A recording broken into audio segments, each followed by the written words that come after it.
माझ्यावरती सगळ्यांना प्रत्येकाचं नाव घेऊन घ्या आणि मुस्लिममध्ये करताय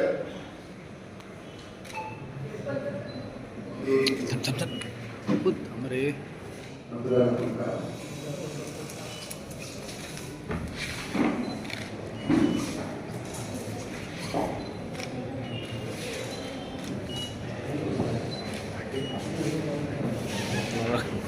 सावंत सावंत मागे रे तुम्ही खाल्ला जाणार तिकडे शूटिंग चालू. If in the election of vice president there is a equality of votes, the president elected under section 341B बनी shall have the second or casting vote. म्हणजे पहिला नगरसेवक थेट जनतेला निवडून आला, तो पहिला नगरसेवक झालेला निवडून नगरसेवक म्हणून हात नाही दिला, त्यावेळेस सर्वसामान्य लोक त्या सभागृहामध्ये दोन्ही नगराध्यक्षांना पण नवमत मिळाली आणि विचारलेला पण नवमत मिळाली. आणि याच कायद्यानुसार मला निर्णायक मताचा अधिकार असतो. निर्णायक जे मत आहे मत मी विशाल नाईकांच्या बाजूने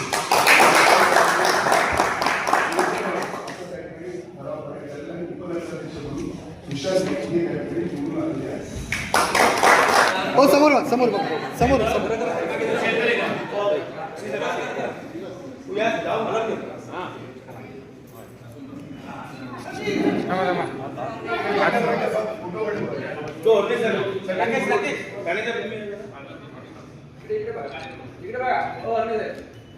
थँक्यू.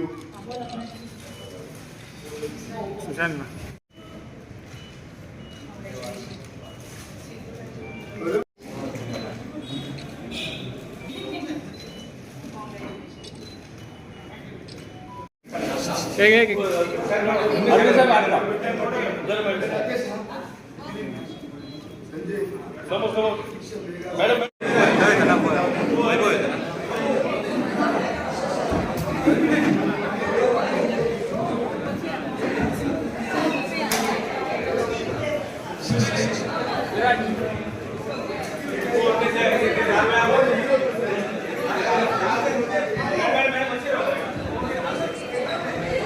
ओके लोकेशन मागे लोकेशन सगळे मागे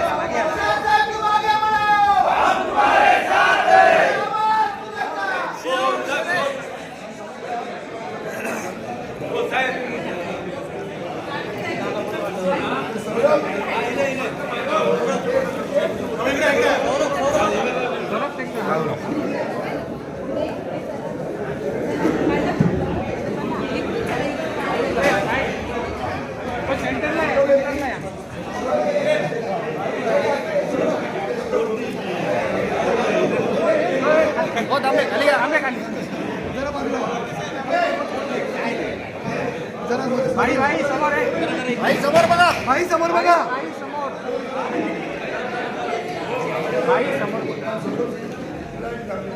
हा सौरभ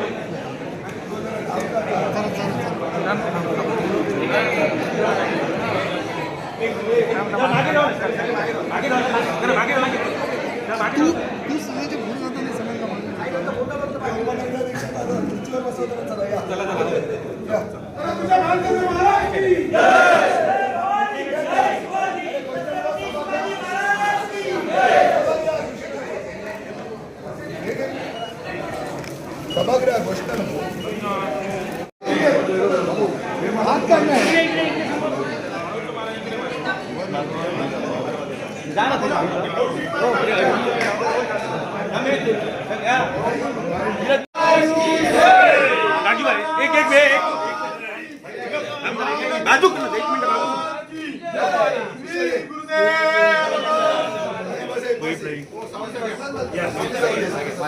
मागे तुम्ही येलात मागे तुम्ही मागे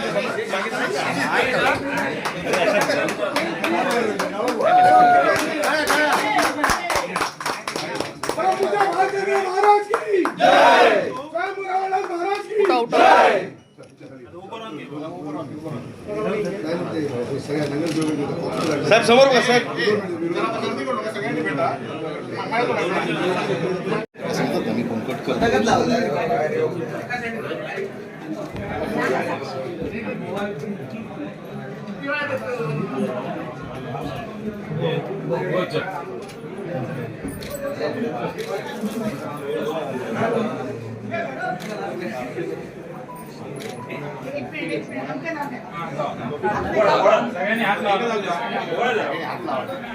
हॅलो जरा ओळख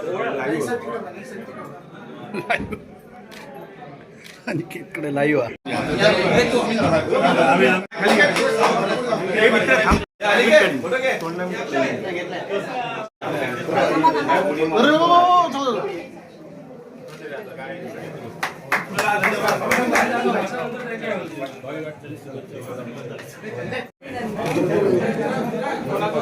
उपनगराध्यक्षपदी आपली निवड झालेली आहे. काय पहिली प्रतिक्रिया असेल तुमची? मी प्रथमतः कणकवली शहर विकास आघाडीच्या सर्वच नेत्यांचे मी आभार व्यक्त करतो की त्यांनी सर्वांनी मिळून मला उपनगराध्यक्ष पदासाठी अर्ज भरण्यासाठी संधी दिली. त्यानंतर आज सगळ्या नगरसेवक जे माझ्याबरोबर राहिले आणि माझ्यासाठी त्यांनी मतदान केले त्या सर्व आमच्या कणकवली शहर विकास आघाडीच्या नगरसेवकांचे तसेच नगराध्यक्ष संदेश पारकर यांचं मी आभार व्यक्त करतो. कारण जे कास्टिंग वोट सर्वात महत्त्वाचं होतं तेच नगराध्यक्ष संदेश पारकर यांनी देऊन आमचा विजय निश्चित केलेला होता. त्यामुळे सर्व कणकवली शहर विकास आघाडीचं मी सर्व नेत्यांचे आणि सर्वच जी प्रक्रियेमध्ये निवडणूक लढवण्यापासून ज्या प्रक्रियेमध्ये सर्वजण होते सर्व जनतेचे मी कणकवली शहरातील जनतेचे आणि कणकवली कनकनगरमधील जनतेचे असेल नगर असेल सर्वच प्रभागातील जनतेचे मी आभार व्यक्त करतो की त्यांनी ही संधी मला दिली. आणि संधीचं सोनं करणं हे माणसाच्या हातात असतं. त्यामुळे ह्या संधीचं सोनं करणं कणकवली शहरासाठी जी विकासाची कामं असतील चांगल्या पद्धतीची जी विकासाचं जी संकल्पना जनतेकडनं येईल त्या जनतेकडनं संकल्पना ज्या येतील ते प्रत्यक्षात उतरवण्याचं काम आमच्या माध्यमातून कणकवली शहराच्या माध्यमातून नगराध्यक्ष संदेश पारकर यांच्या नेतृत्वाखाली आम्ही करू. चांगल्या प्रकारची 5 कामं करण्याचं आम्ही या शहरामध्ये 5 वर्षाचं आमचं टार्गेट आहे आणि ती 5 कामं येत्या काळात आम्ही मांडू, त्याचा अजेंडा मांडू आणि ती पूर्ण करण्याचा प्रयत्न आमच्या सर्व टीमच्या वतीने करण्याचा प्रयत्न आम्ही करू. आणि शहराचा विकास हाच ध्यास घेऊन आम्ही पुढे जाणार आहोत. या विकासाच्या प्रक्रियेमध्ये सर्व नगरसेवक म्हणजे विरोधी नगरसेवक जरी असले तरी ते नगरसेवक आहेत आणि ते आमचेच नगरसेवक आहेत. त्यांच्याशी सगळ्यांशी मनमिळावूपणाने वागून आणि चांगल्या पद्धतीने जो येईल त्याला कणकवली शहरातला जो कोण नगरपंचायतमध्ये येईल त्याला न्याय देण्याचं काम आम्ही सर्वजण करू. आणि आमच्याकडनं जे काही अपेक्षित आहे जनतेला ते तुम्ही सांगा आणि त्या पद्धतीने काम करण्याचा प्रयत्न करू. 2000 पहिले झाले होते त्यावेळी तुमचे बंधू वैभव नाईकही उपनगराध्यक्ष झाले होते. तब्बल 22 वर्षानंतर पुन्हा एकदा कणकवलीची सत्ता पारकर आणि नाईक यांच्याकडे आलेली आहे. काय सांगाल? 2003 साली तुम्ही बघितलं असाल की 2003 सालात जो कणकवली शहराचा विकास झाला तेवढा विकास कुठच्याही वर्षात झाला नव्हता. आणि त्याच पद्धतीने 2003 ची पुनरावृत्ती करण्यासाठी आम्हाला जी संधी जनतेने दिलेली आहे आणि ती संधीचं या ठिकाणी सोनं करण्याचे प्रयत्न आम्ही करणार आहोत. आणि खूप चांगल्या प्रकारची म्हणजे 2003 सालात तुम्ही बघितलं असेल की ग्रामपंचायतमधनं जेव्हा नगरपंचायतचं हे झालं त्यानंतर लगेचच ग्रामपंचायतमधून नगरपंचायतमध्ये ज्यावेळी नगरपंचायतचा हे आला त्यानंतर जो विकास झपाट्याने झाला त्याच विकासावरती आतापर्यंत जे नगरसेवक होते त्याच विकासावरती अवलंबून होते. आणि ह्यानंतर जे आज शहर वाढलेलं आहे जवळजवळ या शहराची वस्ती 25,000च्या लोकांच्या बाहेर गेलेली आहे. आणि मतदान सुद्धा तुम्ही बघितलं असेल त्यावेळीचं 8,000 होतं आणि आता तर 13,000 आणि वस्ती जवळजवळ 25,000 ते 30,000च्या वरती. त्यामुळे त्या अपेक्षेने लोक कणकवली शहराच्या नगरपंचायतला बघत आहेत. आणि त्या कणकवली ज्या अपेक्षेने जी जनता कणकवलीची ज्या जनता बघत आहे ती अपेक्षा पूर्ण करण्याची जबाबदारी ही आमची नगरसेवकांची आणि नगराध्यक्षांची आहे. आणि त्या पद्धतीने म्हणजे जे आता ॲडव्हान्स शहर होईल जे ॲडव्हान्स शहर होईल त्या ॲडव्हान्स शहराच्या दृष्टीने आम्ही जी पावलं उचलायची असतील या शहरामध्ये त्या पद्धतीने ती उचलली जातील आणि काम केलं जाईल. 8 नगरसेवक तुमचे होते. नगरसेवकांना आमिष दाखवण्यात आले असं एक माहिती समजते. पुढापुढीचं राजकारण होणार होतं असं देखील बोलत होतं. काय सांगा? कसं आहे की आमचे नगरसेवक हे फुटणारच नव्हते. त्यामुळे प्रामाणिक नगरसेवक आज खरं म्हणजे जनतेमध्ये निवडून आलेले आहे. त्याचं उत्तम उदाहरण जर कुठचं असेल तर कणकवली नगरपंचायत हे आहे. त्यामुळे कोणीही फोडण्याचा प्रयत्न केला आमिष दाखवण्याचा प्रयत्न केला तर कणकवलीची जनता या पैशांना भुलली नाही तर नगरसेवक काय बोलणार आहे.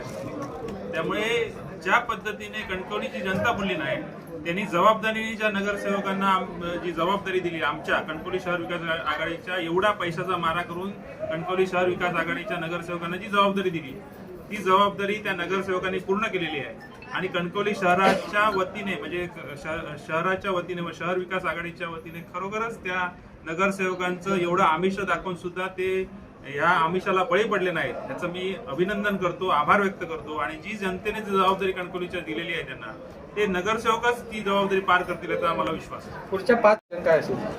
खरं म्हणजे आम्ही आता ह्यापुढे कणकवलीच्या जनतेला विश्वासात घेणार आहोत. जे ह्या पातळीवरती काम करतात लोक, जी विचारवंत लोक पातळीवरती काम करतात, त्या पद्धतीने त्यांच्याकडनं विकासाची काय अपेक्षा आहे त्या आम्ही सूचना घेणार आहोत आणि त्या सूचनेप्रमाणे आम्ही जाण्याचा प्रयत्न करणार आहोत. आज कचरा डेपोचा प्रश्न आहे, त्यानंतर स्टेडियमचा प्रश्न आहे, स्पोर्ट्स ग्राउंडचा प्रश्न आहे, इव्हन स्विमिंग पूलचा प्रश्न आहे. अशा चांगल्या जे अधोरेखित कामं असतील, जी कणकवली शहरासाठी आणि जनतेला अपेक्षित आहेत, ती करण्याचा प्रयत्न आम्ही ह्या माध्यमातून करणार आहोत. जी आम्हाला ह्या ठिकाणी जनतेने बसवलेलं आहे, त्या बसवल्याच्या अपेक्षेला आम्ही पूर्ण करण्याचा प्रयत्न आम्ही 100% करू.